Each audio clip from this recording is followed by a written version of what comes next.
Hi guys, welcome back to my channel. I'm Louise Perera and we are finally diving into a spooky themed video. I am so excited that it's spooky season again. I have a lot planned and a lot of videos to film, so subscribe, it's free. Today I'm going to do a tutorial on how I do my cuts and scars that you see all over my Instagram page, and I didn't have a tutorial up on my YouTube, so I thought, what the heck, it's time I show you guys how I do it. Oh, I got a cat. He's a bit of an ass, but he's cute. So the first thing I'm going to show you how to do is just some older looking scars, and it's super easy because you're only going to need one thing, and that is this tiny little jar of liquid.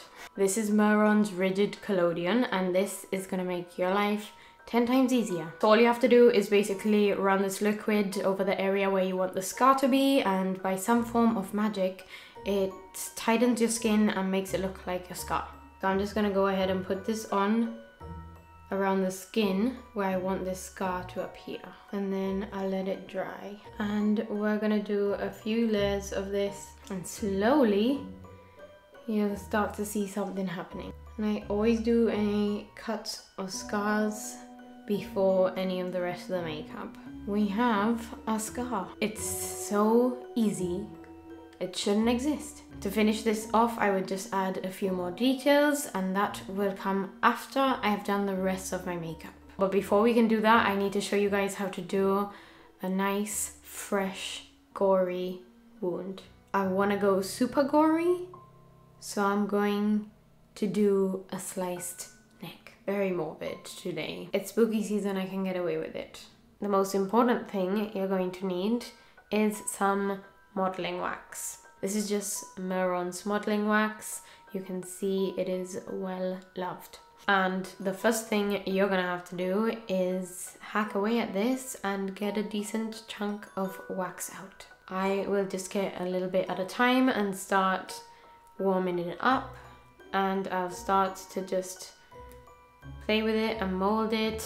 This will make it softer, so it's easier to work with. You will probably find that this stuff sticks to everything, including your fingers. The best way to get around that is by just using some Vaseline, and it won't stick to your fingers anymore. And once it looks like a ball of Play-Doh, it is ready to use. And I'm just gonna roll it until it's more or less the length of my neck. That was a pretty good judgment. Now that we have our worm of modeling wax, we are ready to move on. So the first thing we have to do is create a base for the wax to stick to, and I'm just going to use some Pro Adhesive glue, but you can also use Spirit Gum if you want. I just like the Pro Adhesive a little bit more because it does dry a bit quicker. And this, I am just going to run along where I want this gash to be. And now we just have to wait for this to dry. We are going to place our little worm over the glue, and I'm just gonna let it get stuck there. Just press it in lightly. I'm just gonna press the ends in first. Now I need to blend out the edges so that it blends into my neck, and I'm just gonna use a little tool like this. It's basically just like a spatula, kind of mini one. You can use your fingers as well. The fingers are usually easier to get a big chunk blended down, and then I'll go in with the spatula as well to kind of finesse the edges. You do have to have a bit of patience when it comes to modeling wax, and I will just keep spreading this in and trying to blend it into my neck as best as possible. What I am looking for is the edges to be nice and smooth so that I can run my finger over and not feel the edge of the wax. I'm just gonna use this same tool and create our gash. Just gonna mark it out first, and now I'm just gonna deepen it up until we have a nice little gash that already looks pretty disturbing. I'm happy with how that's looking. I'm gonna go over it with some prosthetic sealer. This just helps it stay in shape a little bit more. Modeling wax has a bit of a tendency to move around, and we don't want that. Then once it's all covered, we have to wait for this to dry. The last thing I would normally do is go over the wax with some liquid latex. Now I just want to do a super light layer. I don't want to go overboard. I just want to give it a little bit extra stick. And I just use Mehron's liquid latex. I have found that the easiest way to apply this is by getting a wipe and picking it up with the wipe, because I don't want to ruin any of my brushes. I've ruined too many. I'm just gonna dab lightly over all of the wax and blend the edges into my skin even more. I will do a couple of layers, but again, keeping it really light and blending it out because I don't want this to bunch up with the wax. And this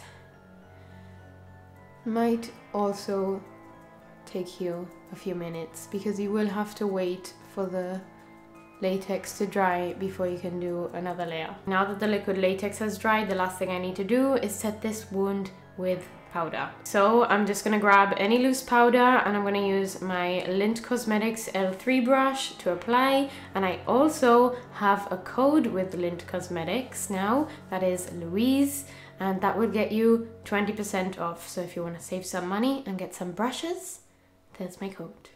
And this brush is so soft. I have only used this to apply powder since I got it. Now that the scar and the wound have a foundation, I need to do the rest of my makeup routine. So I'm going to quickly get that done and I will be back when it's time to finish off these details. I am going to do the same routine that I always do and just act like they don't exist.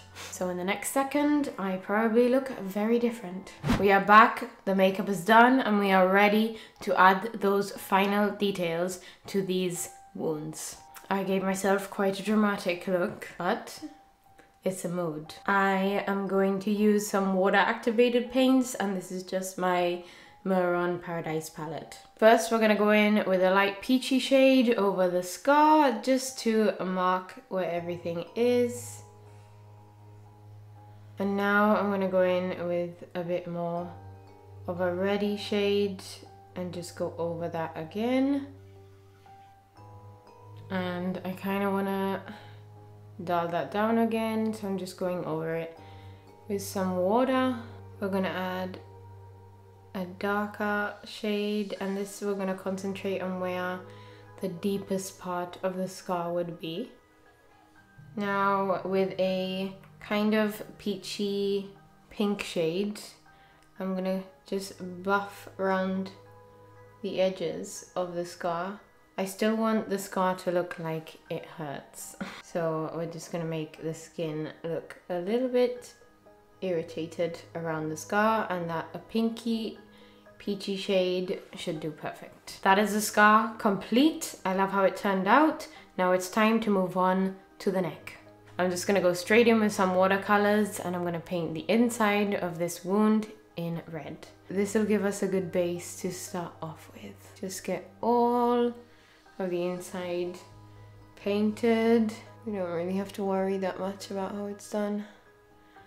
Just get it in there. The liquid latex does give it a nice disgusting texture, which adds to the effect. Now I'm gonna go over that with a darker red, just dotting it around in a few places. Now I'm just gonna go over the edges with a red eyeshadow to make this look as irritated as possible. Doesn't matter if it's not too tidy, it's just to get a little bit of color around the wound, and it's already looking pretty disgusting. The last thing I have to do to this wound is add a lot of fake blood, but I'm going to leave that for the very end because it gets absolutely everywhere and it's super sticky, and I rather just leave it for the very last step. So I'm gonna do my lips next, and I think I'm just gonna go for a plain nude lip because there's a lot going on. And we are just gonna do this super quickly. That is horrible. What have I done to my lips? And I'm just using Kashbeauty's lipstick in the shade Rust Nude. It is my favorite go to nude when I can paint my lips, which is apparently not today. Last thing we have to do is add the fake blood, and I am just gonna go in with Mehron's Stage Blood and put this all over the place. Roughly dunk it in there, wherever it may go. We need a lot more. Just build it up and just hope it starts to drip. It's so cute. I'm just gonna grab a fluffy brush and I've just dunked it in the blood, and I'm going to use it as a kind of splatter. I think it's finally time for the montage.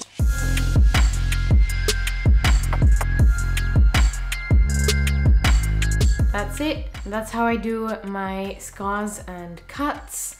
Doesn't matter what size they are, you can pretty much follow the same steps and you should be good to go.